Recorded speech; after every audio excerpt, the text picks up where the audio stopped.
Is this Brock Purdy's biggest test? And what was more impressive, the Dallas Cowboy win or the San Francisco 49er win?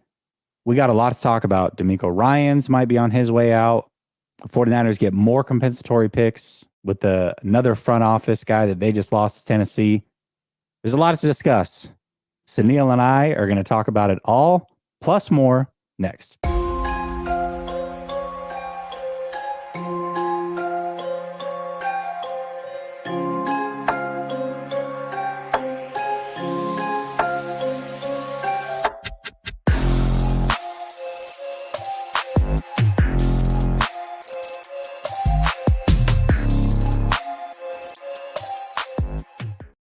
All right. Welcome back to Last Second Sports, where we are giving you our take down to the last second.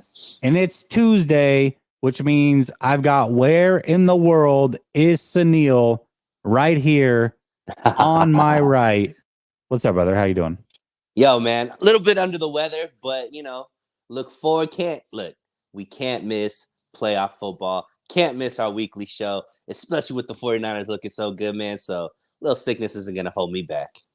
No, definitely not. I would expect that you don't call out sick to this show. We run a tight ship around here, Suneil. Right. Can't get fired on your day off. Yeah, come on, Craig. First of all, I got to say this. I'm extremely excited for this weekend because divisional round, in my opinion, is the best round of the playoffs. It's my favorite round every year because you get down to the final 8 teams. You still have 2 games on Saturday. You have 2 games on Sunday. You know, the AFC and NFC championship week's a good one, but it's one day of games. For my money, the divisional round is the best round in playoff football. And so I'm extremely excited. And I feel like now that the 49ers have an actual opponent in front of them and not the Minnesota Vikings that were complete frauds, that it got a little bit interesting. So I'm excited for this weekend, man. I'm really excited. What about you? I think 3 out of the 4 games are going to be blowouts. And spoiler alert, the only game that's going to be competitive is Cincy versus Buffalo. Everything else is very, very lopsided. I think it's actually going to be a very disappointing divisional playoff, other than the fact that the 49ers are going to look great. Dang. You think Philly's going to blow out the Giants, huh? Yeah. Come on, man. It's a divisional game, though. It's tough. What are we talking about? Well, real quick, Ron Carthen, who's the director of player personnel for the 49ers, just got a GM job. His full name is Cornell, by the way, which is a lot easier to say than Ron, whatever it is. Anyways, he just got he got a GM job with the Tennessee Titans. So congratulations to him. We did not have it on the topic list, but it is noteworthy. Because the biggest reason is, first of all, I think it's a loss. From what we were talking about before, a mutual friend of ours was saying that he's an extremely good scout and player finder. So that will be a loss for this overall front office. However, they are going to get more compensatory picks for it. They're going to have an extra 3rd rounder this year and a 3rd rounder next year. And then assuming that D'Amico Ryans leaves, which I think all signs are pointing to that happening, they're going to get yet another compensatory pick. So the 49ers are going to have a lot of picks in this draft, but they're all going to be 3rd round or later. So it's again, not a topic. There's not a lot to discuss about it, but it is something that is worth bringing up before we get into the topics, to be fair. Yeah, and like you mentioned, and we should give shout out to, Marco is the guy who's super tapped in. I talked to him, and any type of these type of moves, he's really tapped in. And when I read it, I went to him and he said, yeah, it's a big loss. He's one of those guys that's able to find gems. He's, one of the top scouts for the 49ers. But I did ask him, because obviously this is a position that also Adam Peters was up for, right? So Adam Peters declined the interview. Obviously, Rand got the job. Kudos to him. Shows what a great organization that the 49ers are, that people are trying to, pick the front office, pick guys from this organization to make their organizations better. But it is, like you said, a huge loss. This is somebody who it has been a great scout for the 49ers. We've seen what the 49ers have been able to do through the draft and how their core is predominantly guys that have been drafted and developed by this organization. So when you're losing somebody who that's his talent, obviously it's going to hurt. But if you had to choose between Rand and Adam Peters, the 49ers decided to stick with Peters as far as, rolling out the red carpet to keep him around. So we'll see how that pans out in the future. Yeah, absolutely. And a really good comment early here. The Ocho says if the Niners win, they will have been in 50% of the NFC championships in the last 12 years. And I love that stat. But if they make it, they better get a Super Bowl because we've also lost a lot of those. That's a lot of NFC championships to have no hardware. So, that's one of those things. What up, man? What's going on? I saw you over in Jack's stream too. Appreciate you coming over here and showing love. Everybody's here. Ryan, what's up, man? These two guys approaching 10K, man. Congrats. Yeah, we're close. We're close. And I think if the 49ers can get it to the Super Bowl, that by the end of that Super Bowl Sunday, the Last Second Sports will be over 10K. And that would be a huge accomplishment. I have to look at the numbers again, but I want to say the number is like 1.6% of people or channels that are created on YouTube. So of all the channels created on YouTube, only 1.6% make it to 10K. So that's definitely a goal of ours here for sure. And that would be a big feather in the cap. And it's thanks to everybody who shows love, support, and subscribes and shows up here stream after stream after stream. I mean, without y'all, it wouldn't happen. So Stevio says, Jesse, my man, what's the best game plan for Purdy to be successful, and can Kyle do it? Oh yeah, Kyle can do it. Kyle did it on Sunday for sure. And I think the game plan, a similar game plan with what they ran out with Seattle's great. I still think you want to establish the run, make it easy on Brock Purdy, allow him to use play action. I think that's when he's at his best.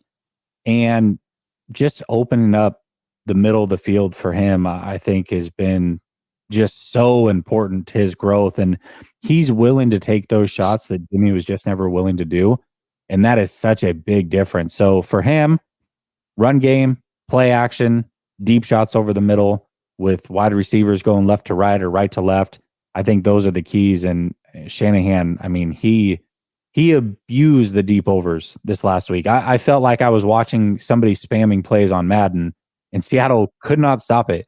And the only reason it was ever stopped was because Purdy decided to either a deeper shot or he just, flat out missed on a throw. But there was about 7 of those this game where guys were running wide open across the middle, and Seattle had no answers, literally no answers. But we'll talk a little bit about that as we go along. First thing we want to talk about is Charvarius Ward. So it's interesting because a lot of people came into the playoffs worried about Deommodore Lenoir.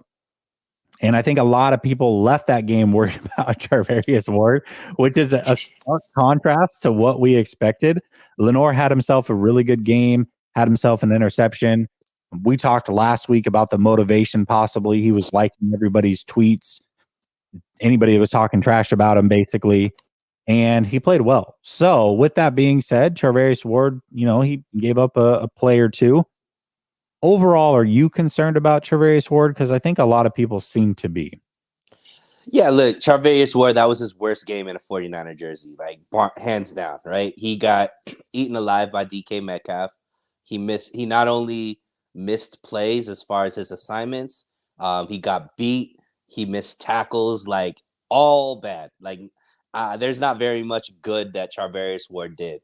Now, does that mean I'm worried about Charvarius Ward? No, because he's human. Everybody deserves to have a bad game. And this isn't a guy who's known for not playing well in the playoffs. I think some people, because, especially some of the faithful, didn't really watch him in Kansas City. But that Kansas City defense looked much, much better when Charvarius Ward was in the lineup than when he wasn't in the lineup. He was, for sure, hands down, their best corner. And he's still our best corner as well. Look, it's tough to lock down a guy of the caliber of DK Metcalf 3 times in a row in one season. You know what I mean? Like, this was DK Metcalf Super Bowl. Like, he was looking forward to this opportunity to get at Charvarius Ward, because Charvarius Ward humiliated him the 2 games in the regular season. It was like his numbers were ridiculously bad. He had like 90 receiving yards in 2 games and no touchdowns. Right. And Charvarius Ward was just eating him alive. So it's understandable that DK Metcalf was probably more up for this game than Charvarius Ward. Is that an excuse for Ward? No. But to think that he's going to have this type of game again, I just don't see it. I think this was just an anomaly. This was the exception, not the rule. Charvarius Ward will come back, bounce back. He knows he has, another tough opponent in CeeDee Lamb next week, and I think he's going to be fine. It's funny because going into the playoffs, I said, and I still agree with this, by the way, that I prefer that Charvarius Ward shadows the big receivers on the other team. And I reference guys like DK, AJ Brown, CeeDee Lamb, guys like that are big body receivers that are also very good and can run good routes, or extremely fast, extremely athletic. And Mike Evans was another one I talked about. And that's what I prefer. And things are going to happen when you're playing against good players. Like these guys get paid too. They're not just out there to look dumb. These guys are paid, and these guys are elite for a reason. So receivers have an advantage always. They always have an advantage. So yes, a time or two, you're going to give up a play to a really, really good player, which is what DK is. Again, to your point, this was his 3rd time going at it with Charvarius Ward. He's a great player, so he's going to get his at some point. But Charvarius Ward, for the most part, actually had a good game. Yes, there were a couple, plays here or there, but the play, I think the timing of it, I want to say, was right before the Menahu strip sack, where Charvarius Ward was one-on-one on an island with DK, and they threw a fade down the left sideline that easily could have turned that game on its head if it was a touchdown. And Charvarius Ward did a great job getting his hand in there and hitting that ball away. The very next play, again, if I'm remembering the sequence correctly, that's when Menahu gets the strip sack, and the game was completely different from that point on. So Charvarius Ward is still elite. He is by far the best corner on this team. If they had him last year, they would have been in a lot better situation than what they were. And so, yeah, he got a couple plays, but for the most part, he held his own. He's going to continue to be a really good player, and I expect that he does draw that number 1 assignment week in and week out as they go through these playoffs. No doubt about it. I hope that the Cowboys think they found a weakness in Charvarius Ward. Me too. I think that bodes very, very well for the 49ers. I think if I'm the Cowboys, I'm playing CeeDee Lamb out of the slot an awful lot. That would be my game plan, because that's where you're probably not going to have Charvarius Ward follow. He's probably not going to follow to that slot spot very often, if at all. So if I'm the Cowboys, I'm running CeeDee Lamb strictly out of the slot, and I'm putting T.Y. Hilton on the outside, Gallup on the outside, and I'm trying to take advantage of either Jimmy Ward or a safety or a linebacker on CeeDee Lamb, and I'm playing that matchup with CeeDee Lamb and Schultz in the slot and trying to play it that way. That's what I would do if I'm Dallas, because I'm trying to avoid Charvarius Ward if I can. I think he's good enough to be avoided. Joey says, great show, man. You're badass. Keep up the great work, bro. I can't wait for this game. I'm going, and it'll be my first playoff game. Let's freaking go, 49ers. Wow. Joey, I hope you have a fantastic time. That is going to be a blast, man. That's a really, really good game to go to. I don't know how old you are. I don't know if you're old enough to remember the rivalry in the 90s or if you're around for those. But either way, this is the 2nd year in a row playing the Dallas Cowboys. That's going to be a great game to be at. Let's hope the Niners get you a win, man. And I appreciate you showing love to the channel as well. And then Abu Marco says, Dak running last night concerns me. I feel like we can get hurt 2 ways: over the top with an alpha wide receiver and a QB who can run that is activated on us. Yeah, I think I think Dak is much better this year as far as what he can bring with that running element. He was really unwilling to do so last year coming off the injury. You're starting to see him get a little bit more mobile this year, and I think that's good for his game. I don't know if I would be concerned, but definitely be aware. Dak's probably going to get us a few times, maybe on a third down or what have you, and it's just something that we're going to have to deal with. I think the 49ers overall are going to be all right, though, but I'm not as concerned about Dak running as I am, let's say a Jalen Hurts the week after, if that's who they're going to play. That one worries me a little bit. Dak taking off, his 3-4 times a game, picking up his, 5 to 10 yards is not my biggest concern, but it is something to be aware of for sure. Yeah, I think Dak's going to be more similar to Geno. And, Geno did get a few plays off with his legs, but was it game-changing type momentum? Not really. Eventually, it's going to be Dak's arm that has to win this game. Otherwise, they're not. For sure. I absolutely agree with that. All right. Anything new that you learned from the 49ers watching them play on Saturday in the wild card game? And what a fantastic game it was to watch. Anytime you can beat the Seattle Seahawks, puts a smile on my face. I was extra fired up. Came to the post game, dropping F-bombs and flipping off Seahawks fans. So yeah, I was excited about it. But was there anything that you learned about the 49ers watching them on Saturday? Yeah, they got their quarterback. Okay. They got their quarterback. And what I mean by that is I put up a tweet. I don't know if it was today or yesterday, but the 49ers are the most complete team in the playoffs at this point. They have the most ways to win. They could win through their ground game. They could win through their defense. They could win through their receivers. And now they could win through their quarterback, which was something that they never had in the previous years under Kyle Shanahan. What Brock Purdy is bringing to this game with his athletic ability, his mobility, and his just willingness to take shots and get the ball out to the right player at the right time means that this team is the hardest out in the NFL, and I'm including Kansas City. Kansas City obviously has I would obviously Patrick Mahomes is, you would say, better than Brock Purdy, but Kansas City as a team doesn't have as many ways to win as the 49ers do. I don't think Kansas City's run game is as electric as the 49ers.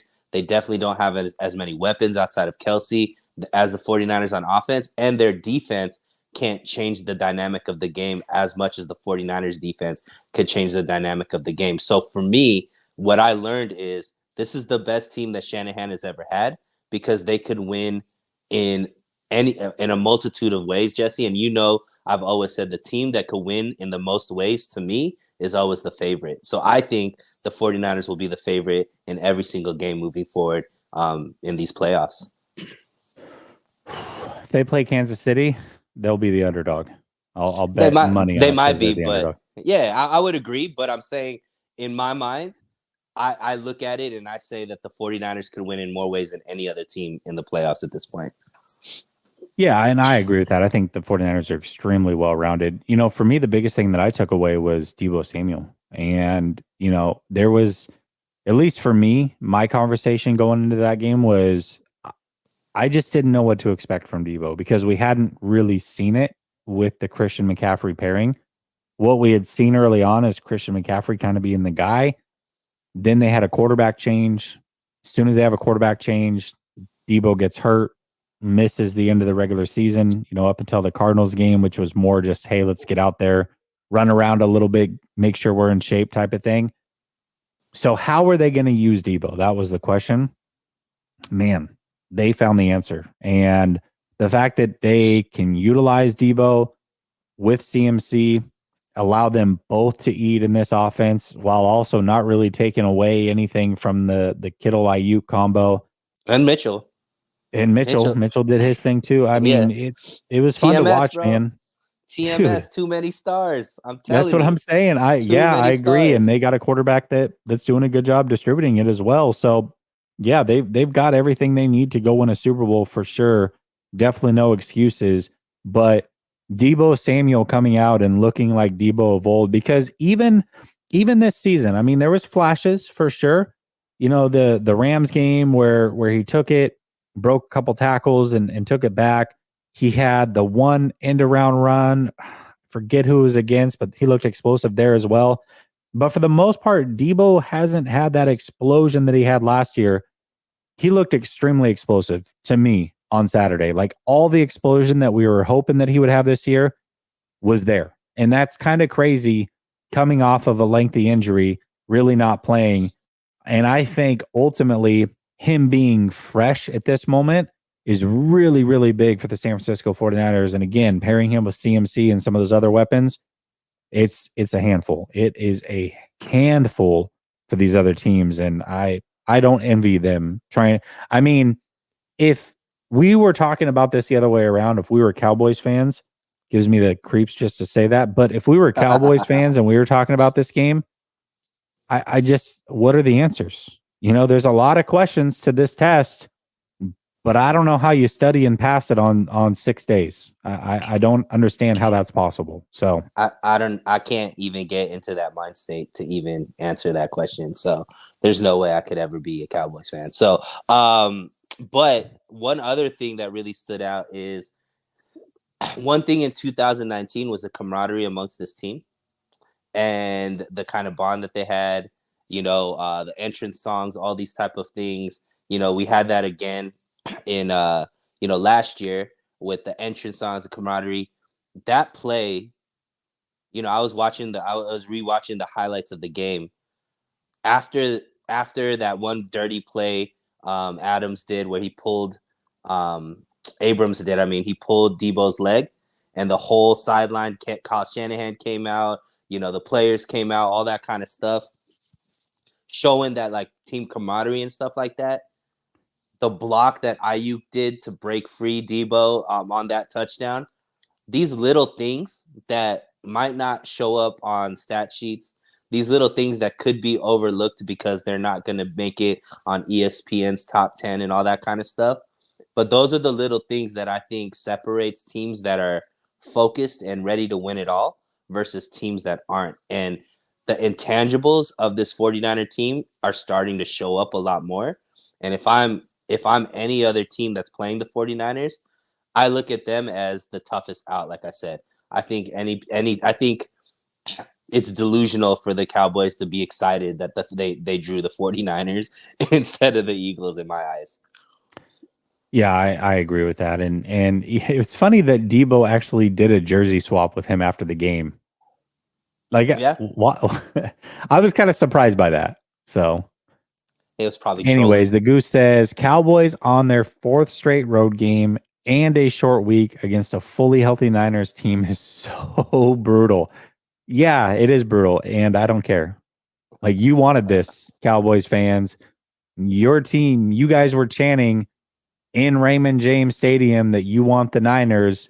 You got all your players saying this is the game that you wanted. Well, listen, you ask enough, the big bad wolf will come, and he's ready, waiting, willing. So good luck, man. Good luck with that. Peyton says 49ers fans are blessed. We have the best players in the NFL, and it was on full display against the Seahawks. Mitch Wishnowsky was lights out. Mitch season. Yeah, and that's just it. I mean, you talk about a complete team. That also includes the special teams, which the 49ers have a really good special teams as well. Jet Black says Deebo and CMC is like Braun and Wade back in the day. That's actually really, really good. Not one, not two, not three. Anyways, yeah, let's at least get one. Only two. Can we start there? Let's be honest. It was only two. I know. And I'll take two. I'll take one at this point. Can we just get one? Can we just get one? All right, let's talk about it a little bit. Let's get into this matchup and have some questions for you about the Dallas Cowboys. For you watching these two games, which win was more impressive? Was it the Cowboys win or the 49ers win, and why?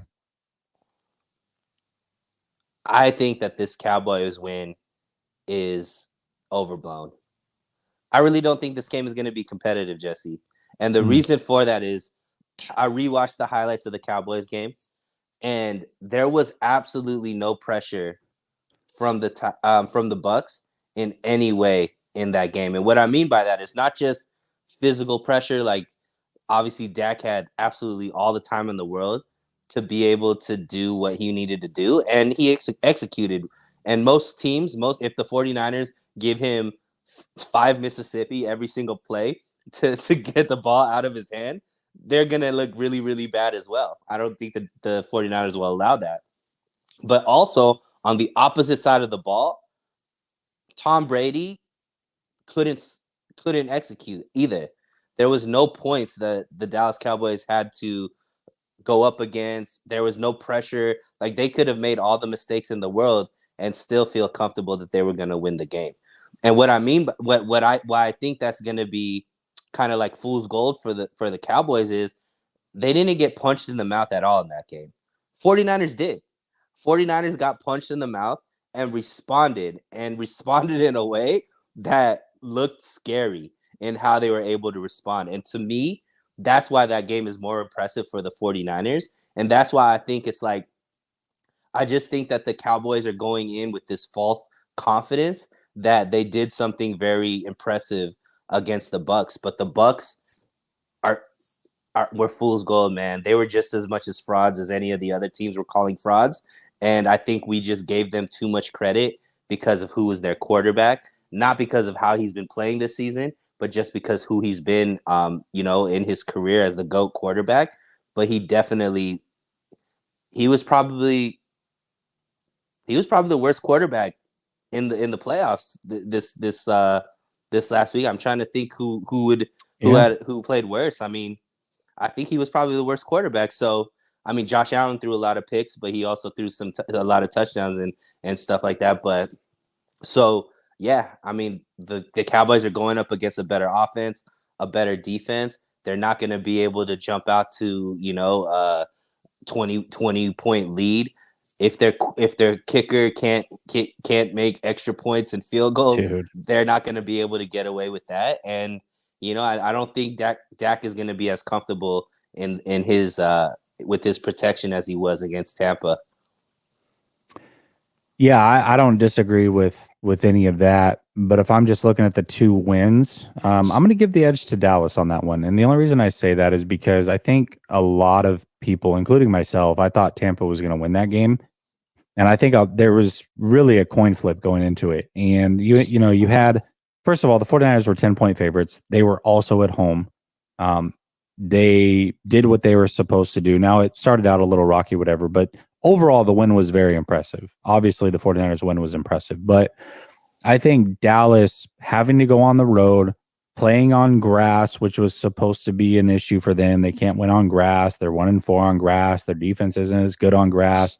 They're 0-7 as a franchise against Tom Brady.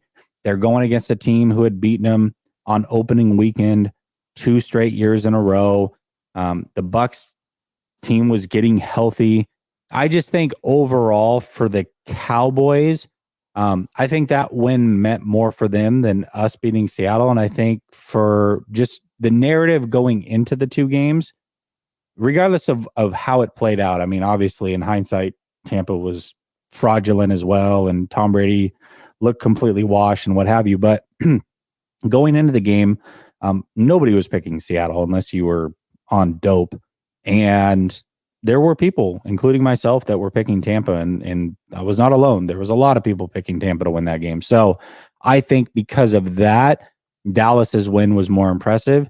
But certainly they're running into a whole different beast when it comes to the San Francisco 49ers. Well, Jesse, let's break that down a little bit because just because opinions might have been something in the game itself, what stood out that made the Cowboys look like that they needed to do something to win that game? No, I don't necessarily disagree with that. But again, could the 49ers sleepwalk and beat that Seattle team that came out? I mean, they sleptwalked as much as they could, and we're only down by 1 at halftime. I mean, yeah, maybe they might have been able to sleepwalk through the second half. I don't know. But what I'm saying is, like, they had to, like I said, they had to overcome adversity. A team that was actually there executing, playing, doing things to make it difficult to get a victory. I don't think that the Cowboys went up against any type of obstacles in that game that made me look at them and be like, wow, this team is dangerous. There's nothing in that game that wasn't just they were way better than the team that they were playing.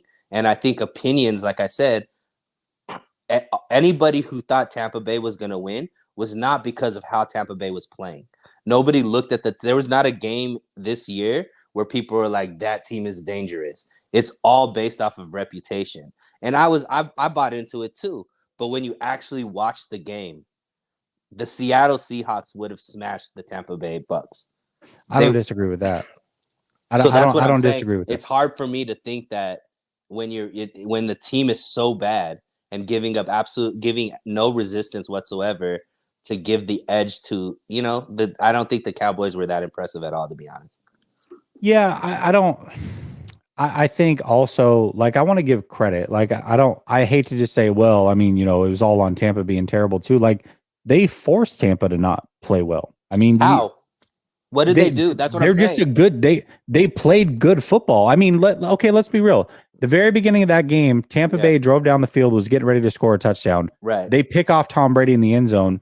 If Tampa scores there, did they do anything to get that interception other than just stand there? And Tom Brady throws it to did they not? But they obviously made. Who makes? Okay, what was the stat going into that play? Tom Brady hasn't thrown a red zone interception since 2019. Right. 2019. Like, we have to give them some credit. Like, my thing is like, I get it. We think we're going to beat the Cowboys. I just hate having this thought that the 49ers just can't be beat. Like, they're too good and nobody can hang with this team. Like, the 49ers are good. I expect them to win this game. But like, I feel like we're at a point where we're so confident in the 49ers that, like, we can't even give anybody any credit in a game that has nothing to do with the 49ers. You know what I mean? Yeah, absolutely. And it's verifiable and warranted. Okay. You know that I'm not that you know that I think the Eagles is going to be the toughest matchup for the 49ers. Sure. I agree with that. I'm not sitting here thinking that the 49ers are just going to walk through everybody. I even think Kansas City is going to be a tough win too. But I think this Dallas win is so overblown if you watch that game.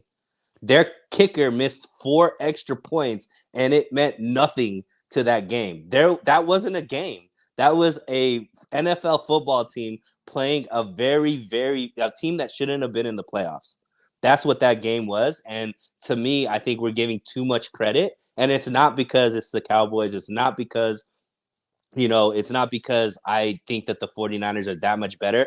All of those things are true. But if you watch that game, the Cowboys didn't do anything very impressive. They played a team that shouldn't have been there. Okay, let me ask you this question. I'm going to bring it to fighting terms, okay? Sure. What was more impressive, when Khabib Nurmagomedov beat Ali Quinta the way that he beat him, right? Kind of low-key struggled a little bit, took him a while to get going, what have you, or when he beat Conor McGregor the way he beat Conor? Which was more impressive to you? When he beat Conor. Okay, so I'm gonna parlay that into football. The 49ers were Khabib versus Al. They were expected to win. They really shouldn't have been challenged. They were a 10-point favorite going into that game. And for some reason, it was a little bit harder than what everybody expected going into it. When Khabib fought Conor, hindsight's 2020, right? And a lot of people thought, hey, Khabib's wrestling, it's too much for Conor McGregor, all these other things. Hindsight's 2020, but there were a lot of people picking Conor McGregor, and it was not a huge margin on how much of a favorite he was in that fight. But it was very impressive how he won. Conor really, outside of, a punch here or there, for the most part, put up no threat. But it was more impressive because going into the fight, we thought maybe Conor has a shot. And that's the way that I view the Cowboys Tampa game. Now, Cowboys completely nullified the Buccaneers. Hindsight's 2020, but they came out, and because it was close going into it and the betting odds were close, I think their win is more impressive. And that is the statement that I would make, or the comparison I would make. is Khabib versus Al and Khabib versus Connor. That's a great analogy, except Connor wasn't as washed as the Tampa Bay Buccaneers are this season. So, like, if it was Khabib versus this version of Connor, then that's more of what we're talking about as far as who Tampa Bay looked on that night. Agree to disagree, my friend. All right. Zach says, Mom asked me who we're rooting for. I told her the Cowboys because I love. Oh, okay. So Tampa Bay, Dallas. All right. I got you. I told her the Cowboys because I'd love to stop them or stomp them out of the playoffs. We are transplants from Texas to NorCal. I like that. That's really good. And because of that, you probably know a lot of people that are Cowboys fans, which makes it even more fun. Tinker says, I know a lot of Cowboys fans. It was a house divided. This is blood red, bub. Blood red. Laugh out loud. Sorry. It got very intense. It got very dark with that super chat, Tinker. Elite Archer says, given Kyle's track record in the biggest games, you trust him not to coach scared in this one. You think he's learned his lesson finally. We actually talked about this a lot last week. I don't think that if there was a game that he was in a coach scared in, I don't think it would be this game. I think it would be a future game, maybe in the Super Bowl, what have you. I think Suneil and I probably both agree a lot of that comes down to how much you trust the quarterback, which he didn't have any trust in Jimmy G, apparently.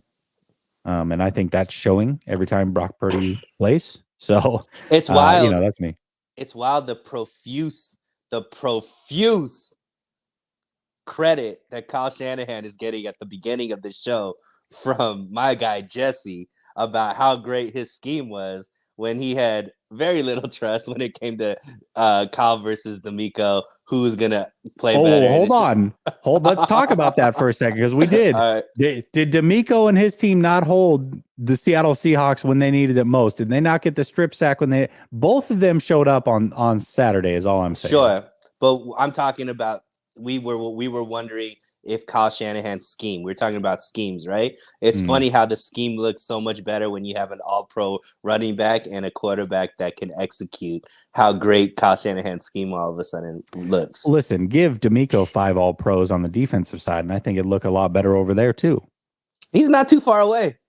Oh, 5 all-pros? Tinker says, we are Khabib. We will smash, brother. It's smash. Difference, you got it. It's smash everyone. and three is pretty close to 5, my guy. Yeah, well, listen. Tampa Bay was Conor McGregor coked up with a dolly, looking for Khabib on the bus. All right, that's all I'm gonna say. No. Tampa didn't Bay, turn out too well.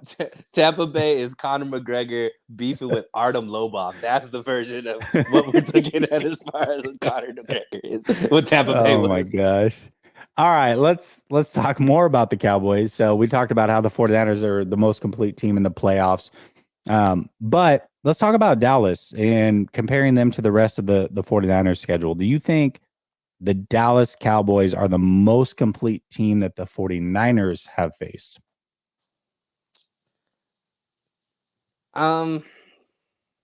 Maybe.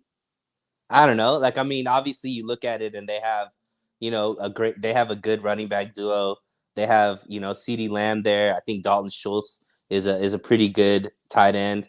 Obviously they have Michael Parsons on defense, who's, one of the best defensive players. So you look at it and they have stars all over the place. I just think that the Cowboys are kind of like a front-running team. I don't know if I've seen them get smacked in the face and respond very, very well this season. So to me, does their roster have the ability to be a very well-rounded roster? Absolutely. But I also saw them lose to teams they shouldn't have lost to. And I've seen this 49ers version, ever since CMC has been fully integrated in the team, have one hiccup, and that was against the Raiders, right? And they still won that game too. So to me, maybe. I just don't think it matters. I think that the 49ers are head and shoulders better than this Dallas Cowboys team. Sorry, dude, there's some funny, super funny comments that it was hard to hold back. The Goose says Tampa is Shaq with the Celtics. And Kayukin says the Cowboys are Dylan Dennis. Wait, they might not even show up. They might not even show up on Sunday. Oh my gosh, those are elite comments. Those are so good. So good. All right. Looking at the Dallas Cowboys, they are not the best team that the 49ers have faced. Obviously, that title goes to the Kansas City Chiefs, but they are the most complete team in the fact that they have a good defense, good pass rush, decent secondary. They can run the ball effectively. They have a good offensive line. Obviously, they have weapons. You talked about the weapons that they have, and CeeDee Lamb and T.Y. Hilton and Gallup, Dalton Schultz, Pollard in the passing game. Dak's a good quarterback. So I think this is certainly the most complete team. And the way that I separate the two is if I were to take Patrick Mahomes, which is, again, elite player. If I take Patrick Mahomes away from the Chiefs, I don't trust that team without Patrick to win the way that Dallas was able to without Dak. But when I add Patrick Mahomes, obviously that team is better than the Dallas Cowboys, right? So right. I want to be clear. I'm not saying they are the best team that the 49ers have played because, I think that goes to the Kansas City Chiefs. But when I look across the board at the teams that the 49ers have played, I've seen a lot of good units. Denver's a good example, good defense. Kansas City's a good example, great quarterback, good weapons as well, but they're not, committed to running the ball, and their defense can be had a little bit. We look at Washington. Chargers, Miami. Yeah, Washington was a good defense. Miami was a good offense. The Raiders were a good offense. A lot of one-dimensional teams. And I think Dallas, although not as good as the 49ers, I think there's a lot of talent on that team.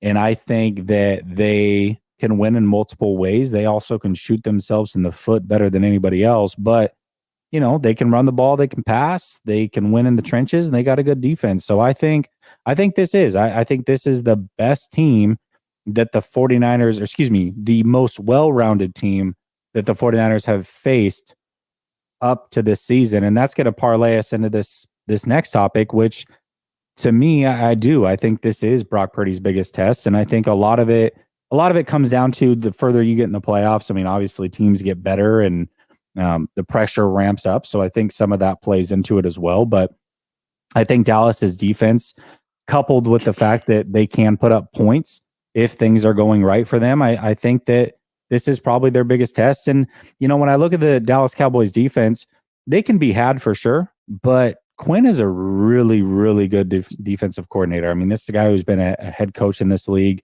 He's probably going to be a head coach again here very, very soon. He knows what he's doing. He knows how to game plan. He knows how to give people trouble. So I think, and more importantly, I mean, he coached with Shanahan, so they know each other very well. Also, he probably knows what to expect in this game. Now, whether he can slow it down or not, we'll see. But I think for sure this is Brock Purdy's biggest test. I think just because it's his biggest test, it doesn't mean he can't pass the test. I do expect him to do so. But if I'm just looking at this from a complete team standpoint, and again, Brock Purdy didn't play in that Kansas City game, I think the Dallas Cowboys is the biggest test for Brock Purdy to this point. What do you think?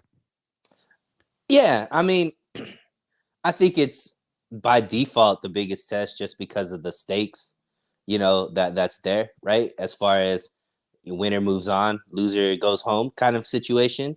Mm-hmm. I think Micah Parsons is the best defensive player that he's probably played this season, right? As far as, he's played obviously some really great players, but as far as who's playing right now, I think Micah Parsons could be a problem. Micah Parsons will make a play if you're not paying attention. But I think this defense also has holes in it. And so to me, I think that I don't know if this defense is playing at the level of maybe some of the other defenses that the 49ers have played. I think the New Orleans Saints defense was playing at a very high level. I obviously Brock Purdy wasn't in that game, but he went up against some defenses that I think were good and, has shined. So I guess on paper, yes. Stakes wise, absolutely. I'm just, man, I really don't think this is going to be that close of a game. Well, you know what? We didn't have it as a topic, but I'm going to get your prediction at the end of this because I got to see what that's going to be. I appreciate you, EMA Beats, saying hit the likes for Last Second Sports. Um, I disagree, Mike. I think Dallas has a well-known player. Their safeties are young, and they're playing pretty good football, and they have for a big portion of this year. I think the 49ers have enough weapons that they can exploit things. I think also they're not the best when it comes to stopping the run, and I think that's where the 49ers can take advantage. I was talking to Jack, and I said I wouldn't be surprised if the 49ers come out and they go play action 3 straight times to start the game. Just because I think Dallas is going to be so amped up and ready to try to be physical and stop the run.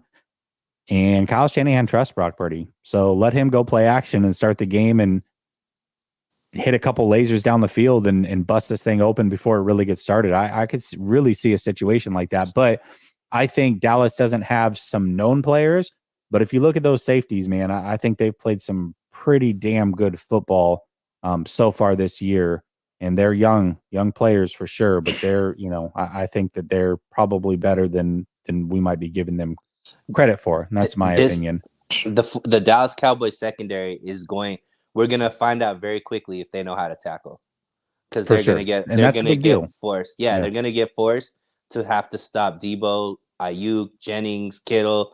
They're going to get up into that. Yep. And so we're going to see if Diggs is known for getting interceptions. He's also known for jumping routes and overplaying situations as well. So Dallas Cowboys defense is there to be had for big plays. And the 49ers have the talent to exploit the holes that the Dallas Cowboys have. So it's going to be an interesting game.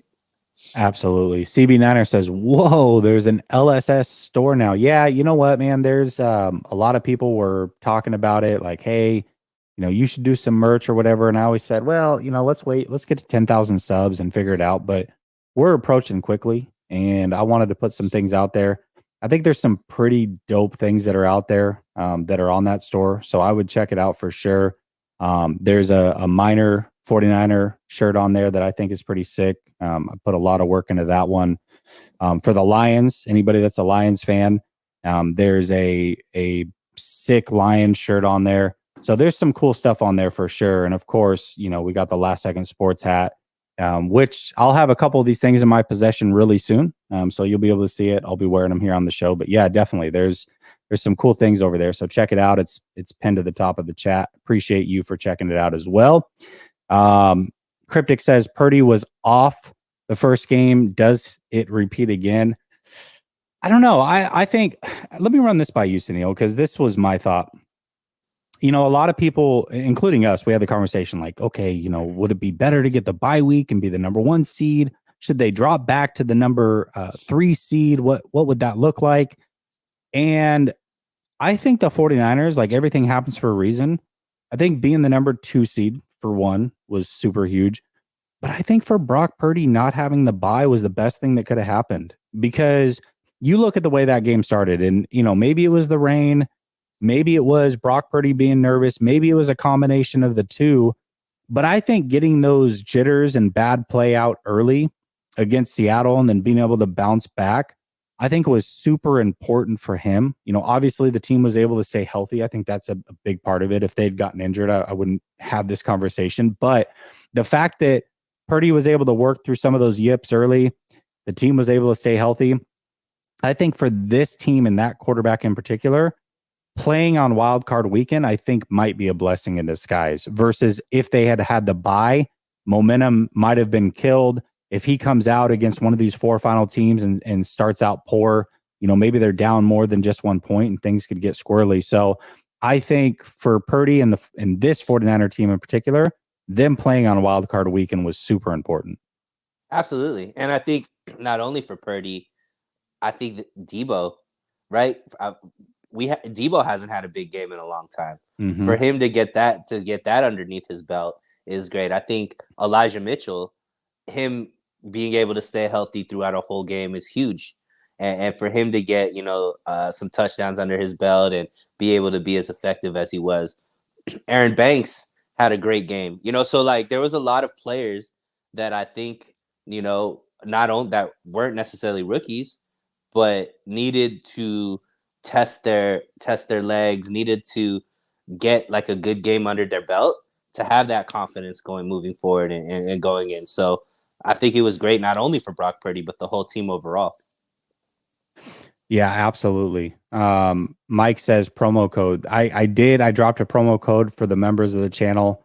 So I'm gonna keep it just because they pay monthly. And so I did give them a promo code for the merch. I would love to give it out, but I think it would be unfair to do so. So I'm gonna keep it with the members, Mike. I appreciate it. Mike, just become a member, bro, and he'll drop you the yeah, promo there you code. Go.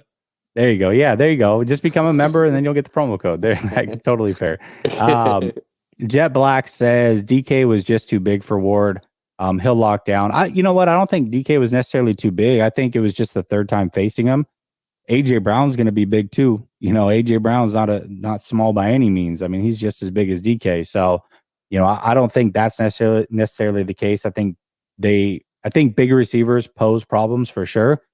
But I think facing somebody for a third time and just being good for DK, eventually he was going to break out a little bit. I mean, he had only had, I think it was 90 yards receiving in the first two matchups with Charvarius Ward. So eventually he was going to get something.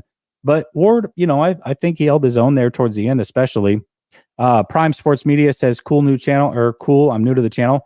Hey, what's up, man? It's funny because your channel was recommended to me the other day, and I might have subscribed to yours. So appreciate the love in return. But I'm pretty sure that I'm subscribed to yours as well, just off of a recommendation from YouTube. So appreciate you. All right. DeMeco Ryans has 4 interviews lined up this week. 4. That's a lot of interviews in 1 week when you're trying to prepare for a Dallas Cowboy team. Now, again, the 49ers had a couple extra days to do so. They were kind of preparing for both Tampa and Dallas before they knew what was going on. So they have a little bit of a head start. But are you worried that DeMeco Ryans having 4 interviews during this game week, that's going to be a bit of a distraction? I mean, to act like it's not is naive. Like you're taking time away from being able to prepare for a game. It's not like he's just going into these interviews cold. He has to prepare for these interviews as well. So I think that his focus is definitely going to be kind of shifted. But look, there's guys on this staff that we think could be the next defensive coordinator on this team. It's time for them to step up and plug whatever those holes are. I think that DeMeco Ryans, look, the one thing that I need DeMeco Ryans to figure out is how to get pressure on the quarterback, because for some reason it hasn't been as consistent in the last half of the season as it has been, earlier. Luckily, they were able to make plays when they needed to make plays, but as far as consistent pressure, it doesn't seem like we're seeing that as often as we were. And that could be that the teams are under, the quarterbacks and the offenses are adjusting to knowing that the 49ers have that pass rush, so they're getting the ball out quicker. But I think that the Dallas Cowboys looked as good as they were because Dak Prescott wasn't pressured at all. The 49ers need to make sure that they're making Dak Prescott uncomfortable. Otherwise, that offense can go off, and then this game is going to be closer than it needs to be. So as long as DeMeco can figure that part out, I'm not too worried about all of these other interviews and things like that. Just because obviously this defense pretty much knows what it needs to do at this point. I don't think there's that much tweaking that's going on. Yeah, I agree. I think it certainly has to be somewhat of a distraction, right? Like you're right. It's going to take away from a little bit, I would imagine, but there's 24 hours in a day. And I'll tell you what, there's a lot you can accomplish in 24 hours. I mean, I think I've learned that a ton over the last year and a half running this channel. If you would have told me that, hey, you got your busy life with your family, your job, all these other things, and then you're going to find 40 hours a week to run a YouTube channel over the next 18 months. 18 months ago, I would have told you you're full of crap. 18 months later, I'm like, Yeah. In fact, you know what? I can start a second channel. I got that much time. I can figure it out. So that's that's just the way that it works. And I think there are 24 hours in a day. And I think if you play those 24 hours proper, then you're going to be able to figure out how to get things done. I think for D'Amico, he's going to spend all the time he needs to get prepared for those interviews, get the team ready to do what it needs to do. And ultimately, I think he'll nail the interviews. He's going to get himself a job. But I also think that he's going to be able to have this defense prepared and ready to go as well. But, definitely maybe a little, maybe it's 1%, but I think he'll be able to manage it just fine for sure. Mike becomes a new member. Mike, I appreciate you taking the advice. So, so now that you're a member, if you go to the community tab of the channel, there's a message in there that will be addressed to members only. So only members can actually see that message. And within that, I think it'll be the last post or the 2 posts ago, maybe in the community tab, where I talk about the merch, and you'll be able to see the promo code in there. So I appreciate you, Mike, for becoming a member. And then Prime Sports says, hey, thanks for subscribing to my channel. I'm going to subscribe and become a member because I'm a one-upper. So I appreciate you, Prime Sports Media, for doing so. And Twisted Clown says, Zoom call, all 4 meetings on days off, done. Yeah, for sure. The problem is they're not going to have a day off, but Kyle did talk about how Friday they usually have time. It's the end of the week. They've gone through the game plan, what have you.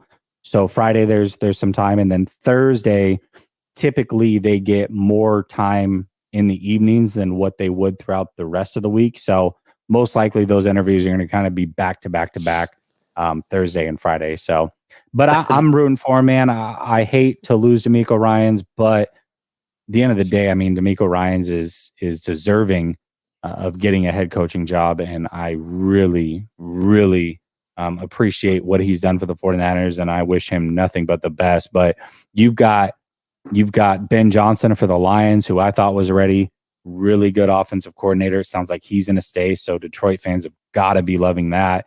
But that just opens up more of D'Amico Ryans getting a job, so it's going to happen. It's just going to happen. That'd be wild if he just did. He's just like, look, guys, I got 1 day, 4 squares. All of you guys interview me at the same time. Yeah. Just like a panel interview. Right. Yeah. That'd be great. Yeah. I'll look at it. Everything is new designs, fresh, just thrown up there. So yes, there will be more coming for sure. There will be more coming, and maybe that's down the line as well. I appreciate you for shouting that out. Okay, listen, this was not a topic, but you've been talking a lot of ish, my friend. A lot of ish. What is the score of this game? Because I am so curious to see what you think is going to happen in this one. 41-17, 49ers. You said it with your chest too. Yeah. 41-17, 49ers. They put up a 40 burger. Yes. Damn. I mean, I'm confident in this 49er team. But 41-17? Yeesh. If they beat the Cowboys 41-17, I don't know what I'll do. But it's got to, I mean, that's a massive, massive discrepancy in score. Holy moly, 41-17. Okay. Jeez. I feel like I'm just going to disappoint everybody in the chat with the prediction I'm going to come with. But man, that's damn 41-17 for real. You really believe that? I really watched that game, Jesse, and I was just like, if the 49ers were on the opposite side of the ball, the Dallas Cowboys wouldn't be doing anything that they're doing right now. I didn't see any kind of play call. I didn't see any type of anything that they were doing that they would be able to get off against the 49ers. Jeez. seeing a 38-21. Dallas can't make 17. They can't kick a field goal. That's crazy. Mike says secondary. With that secondary, 40 burger is real. It's a big gap. 49ers 42, Dallas 24. Jeez. Damn, maybe I'm just way off on my thinking here. I got a little bit more respect. I think people getting so caught up in the scores, but or what happened in that Tampa game. But if you really watch it, Tampa was really bad, bro. They were really bad. I don't disagree with that. I'm actually not caught up in that game at all. I didn't see anything that was like, oh my gosh, they can't beat Dallas. I'm not caught up in that game, but I'm also not caught up in the Week 18 finale against Washington. I know a lot of people are caught up on that one. I'm not looking at past games. I'm just looking at overall talent. And I think the Cowboys are a talented team. And again, I think they're a complete team. Now, but they're coming. Potential. What were the rumors coming off going into this playoff game? Like all of a sudden, we're just ignoring that the players were coming out against the coaches and stuff like that. You know what I mean? Like, there's a lot going on. You know, like it's not like it's just like, okay, winning solves all, but also playing a team that's gonna punch you in the mouth brings up a lot of these negative thoughts and a lot of this like stuff. So I don't know. Listen, I think I'm gonna share a story, a brief story here, and this is gonna lead me to my predictions. So stay with me. So when I was about 14, I started training jiu-jitsu, and I was into it, man. Like I was at the gym 4 times a week.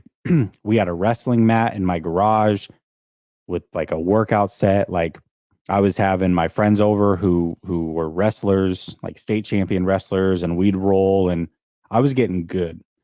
So I turned 17. My dad has his friend come over, grown man. He's having a couple pops, talking a little trash. We roll. And I mean, I murk him within seconds, like boom, put him to sleep, whatever. Now, this story is important because I had a lot of confidence, much like the Dallas Cowboys do after beating Tampa.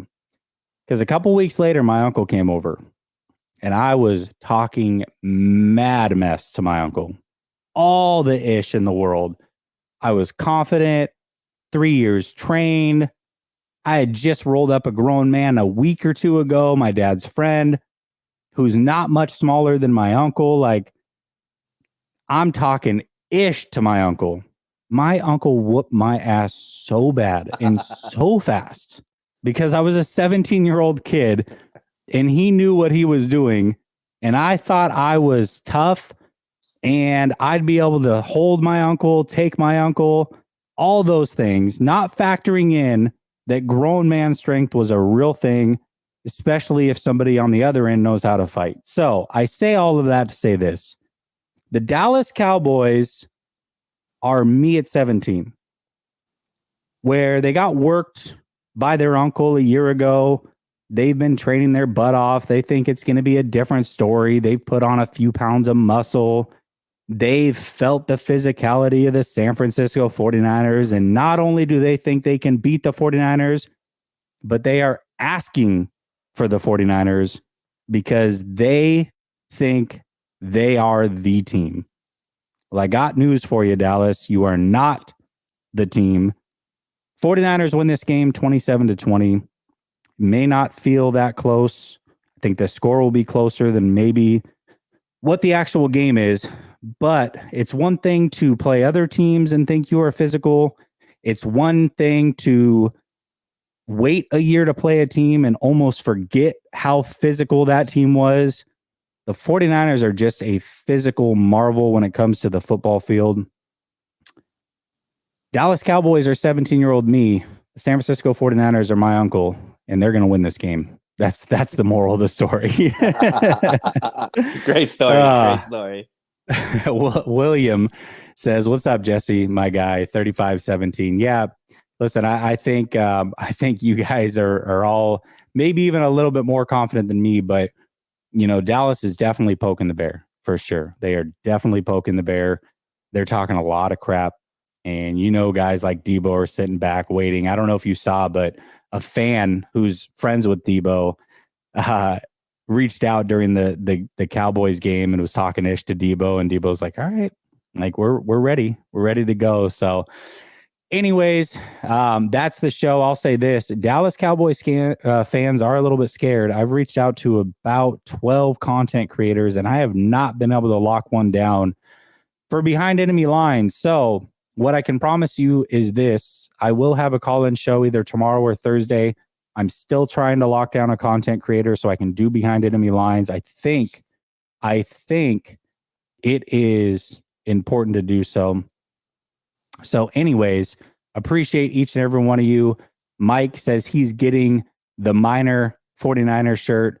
Appreciate you. Y'all have a blessed night, and I'll be back tomorrow at some point. Peace.